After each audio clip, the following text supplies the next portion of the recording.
Assalamualaikum warahmatullahi wabarakatuh. Berjumpa lagi bersama saya Suseno, calon guru penggerak Angkatan 8 Kabupaten Banyumas SMK Negeri 1 Purwojati. Kali ini saya akan mewawancarai dua kepala sekolah tentang bagaimana cara pengambilan keputusan ketika mengalami dilema etika. Selamat menyaksikan. Selamat siang Bapak. Selamat siang. Ini saya mengganggu waktunya Bapak loh di tengah-tengah kesibukannya Bapak. Saya ingin berbagi cerita. Terima kasih Bapak udah meluangkan waktu untuk berbagi cerita bersama saya. Bapak, mungkin yang ingin saya tanyakan dan pengalaman Bapak mungkin bisa jadi pelajaran bagi saya. Selama Bapak menjadi seorang kepala sekolah, seorang pemimpin pendidikan ini, pernahkah Bapak dihadapkan pada dua kasus yang memiliki nilai-nilai kebajikan tetapi itu harus diputuskan dalam waktu itu? Oke, terima kasih kepada Pak Suseno dan ucapan selamat mengikuti proses kegiatan CPG. Tadi kami ditanya seputar pengalaman ketika seorang pimpinan kepala sekolah dihadapkan sebuah kasus. Ya memang intinya semua kita hidup itu tidak lepas dari permasalahan atau kasus ya istilahnya. Secara pribadi ya ini sedikit kami ceritakan ya, itu kami dulu pernah ya mengalami ya itu perihal siswa naik kelas. Ya, dikarenakan di situ fakta di lapangan ya itu ada angka ketidakhadiran yang cukup banyak ya, lebih dari 1 bulan ya, itu baru istilahnya terungkap fakta itu di pertengahan menjelang akhir semester itu wali kelas baru lapor ke sekolah, sehingga ini kalau secara ini berarti mungkin bahasanya itu tidak bisa naik kelas ya itu masalahnya. Tapi di satu sisi dengan kurikulum yang sekarang ya, apalagi itu adalah ini kurikulum merdeka, itu di sana diamanatkan bahwa anak harus dilayani dengan sebaik mungkin ya, sehingga di sana kami melakukan langkah-langkah yang tentunya itu demi penyelamatan bersama, baik itu sekolah, baik itu dari sisi anak gitu Pak. Ya, saya paham ini dengan keadaan Bapak. Terus kasus yang Bapak ceritakan tadi itu merupakan identifikasi dilema etika ataupun bujukan moral ya Bapak kalau begitu? Itu bujukan moral. Karena itu berarti di satu sisi benar, tapi di satu sisi itu salah karena tidak melaksanakan sesuai dengan ketentuan sekolah. Betul, awalnya gitu. Ya. Terus menghadapi kasus seperti ini Bapak, bagaimana Bapak mengambil keputusan untuk menghadapi kasus yang sama-sama memiliki nurani Bapak itu kayak dipertaruhkan di sini kemanusiaan ini Bapak. Untuk masalah ini memang intinya ya, kita harus mengurai sebuah permasalahan itu sebab-sebabnya apa. Artinya apa? Itu kita tidak boleh di saat semacam itu langsung mengambil sebuah keputusan yang terlek dengan aturan yang ada. Tetapi kita gali ya, permasalahan yang itu timbul kenapa? Ya, dalam kasus tersebut ya memang kita melibatkan satu dari wali kelas. Ya, karena wali kelas sebagai pendamping orang tua yang ada di sekolah. Nah, kemudian juga dengan PK ya, guru PK ya, karena di sekolah ya PK salah satunya itu membantu permasalahan yang timbul ya. Kemudian yang tidak kalah penting di sini adalah dengan kita komunikasi dengan orang tua. Sehingga dalam ini kita lakukan komunikasi antara satu wali kelas, guru PK-nya, yang terpenting adalah orang tua. Sehingga nanti diharapkan bisa memutuskan ya, atau mencari jalan keluar yang terbaik gitu. Berarti kalau saya bisa mengambil apa ya, atau mungkin saya bisa mencerna dari apa yang Bapak sampaikan tadi, bahwa langkah-langkah yang Bapak lakukan itu harus bermusyawarah dulu dengan wali kelasnya, nanti bermusyawarah dengan guru BK, lalu dengan orang tua, begitu Bapak? Oke. Terus hal efektif apa yang Bapak lakukan untuk mengambil sebuah keputusan, Bapak? Nah, hal yang paling efektif di sini adalah komunikasi. Ya. Artinya apa? Setelah kita urai dari permasalahan yang dulu terjadi, itu adanya satu kurang komunikasi. Sehingga memang untuk saat ini segala permasalahan itu harus ada komunikasi dari awal, di pelaksanaan dan di akhir. Sehingga dengan komunikasi ini akan terjalin ya hal-hal yang mungkin tidak diinginkan itu bisa teratasi. Nah, komunikasi itu apalagi sekarang kita sudah dimudahkan dengan HP. Ya, nah, artinya apa?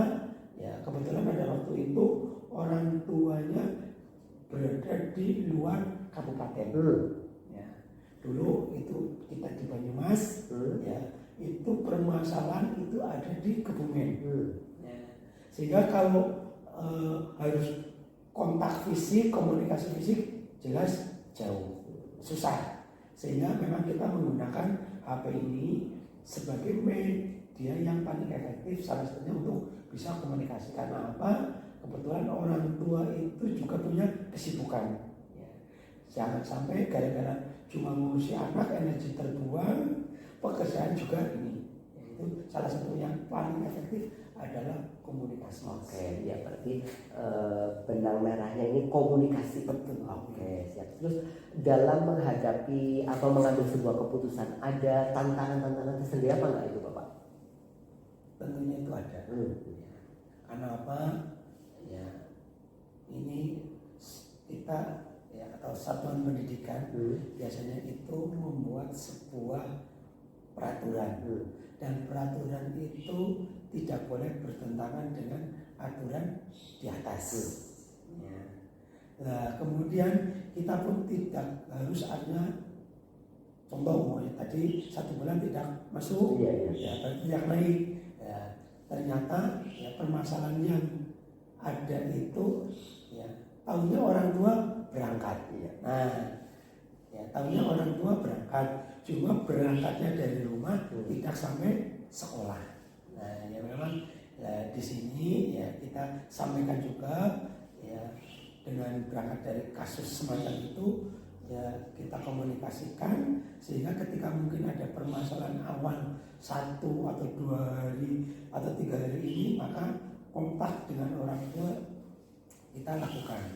Ya, kemudian nanti mungkin kita lakukan pemanggilan secara resmi ya lewat surat ya itu untuk pemanggilan untuk komunikasi ya memang tantangannya semacam itu. Oke, siap ya, komunikasi. Bapak itu dalam mengambil sebuah keputusan itu biasanya Bapak itu terjadwal, apa perlu menyendiri dulu supaya dapat ilham, apa spontan itu bagaimana Pak? Oke, ini Mas, ini pengalaman kami. Oke. Ketika sekolah ya dalam hal ini merupakan sebuah keputusan ya tentunya ini memang prerogatif ada di pucuk pimpinan ya. Kemudian ya pengalaman kami untuk pengambilan keputusan ini ya tentunya kita ya perlu minta pendapat, sharing pendapat dengan teman-teman yang ada di sekolah ya teman-teman di sekolah, jajaran manajemen, ya ada warawaka, ada KTU dan sebagainya, sehingga ya memang tidak harus menyendiri di tempat yang sendiri, tapi itu berdasarkan sebuah diskusi bersama. Karena mungkin untuk yang kasus saya hadapi ini nanti terjadi di lain waktu, ya, sehingga pencegahannya atau penanganannya itu tidak seketika ya, tetapi ini harus kita buat kita sistem sehingga langkah-langkah preventif ini yang perlu ditempuh. Ya. adakah seseorang yang membantu Bapak dalam mengambil sebuah keputusan, ataupun Bapak itu perlu cerita ini sama orang ini untuk berbagi berbagi rasa, itu ada apa enggak orang-orang yang seperti itu? Untuk teman-teman curhat berarti itu teman-teman saya di semua sekolah. Oke. Ya, itu karena apa? Ini adalah sebuah keputusan organisasi, sehingga ketika mungkin nanti ada pertanyaan dari beberapa orang, dari pihak-pihak luar yang membutuhkan, sehingga penjelasannya adalah sama. Ataupun nanti ketika itu harus ya mungkin bertanya langsung ke kami, ya karena sifatnya kita harus di era keterbukaan semacam ini ya kita sampaikan ya, A, B, dan sebagainya lah. Berarti tidak ada orang khusus ya, tetapi itu orang-orang dalam sebuah organisasi. Yang berkepentingan. Iya. Terus Bapak dalam mengambil keputusan mungkin khususnya kasus yang ini ya yang Bapak hadapi ini, ada pelajaran yang bisa Bapak petik apa kayak gitu? Ada. Iya. Pelajaran yang bisa saya petik ya memang ya kita hidup di dunia pendidikan ya. Ini tidak sebuah pabrikan yang katakanlah di tengah perjalanan waktu ini bisa terjadi hal-hal yang mungkin akan timbul masalah ya, sehingga ini juga ya bekal jenengan juga ya ketika nanti mendapatkannya sebuah anugerah ya, ini ketika ya semacam ini satu yang harus dibangun adalah komunikasi yang baik ya antar warga sekolah, sehingga harapan kita ya apa-apa yang sudah kita letakkan di kegiatan kemudian di prioritas dan sebagainya itu harus mendapat dukungan dari seluruh warga sekolah.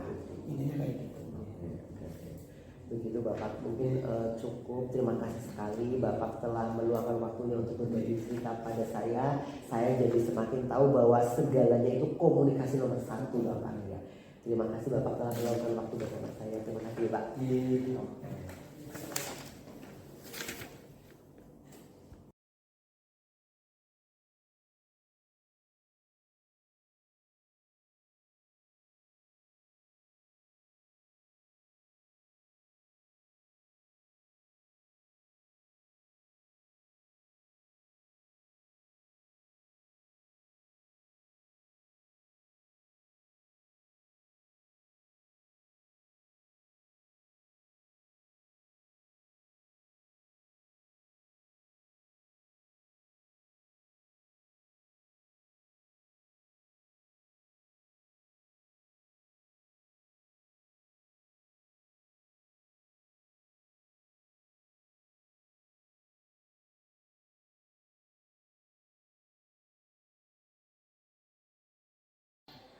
Demikian wawancara kami dengan dua kepala sekolah tentang bagaimana cara pengambilan keputusan ketika dihadapkan dengan dilema etika. Semoga bermanfaat. Terima kasih. Wassalamualaikum warahmatullahi wabarakatuh.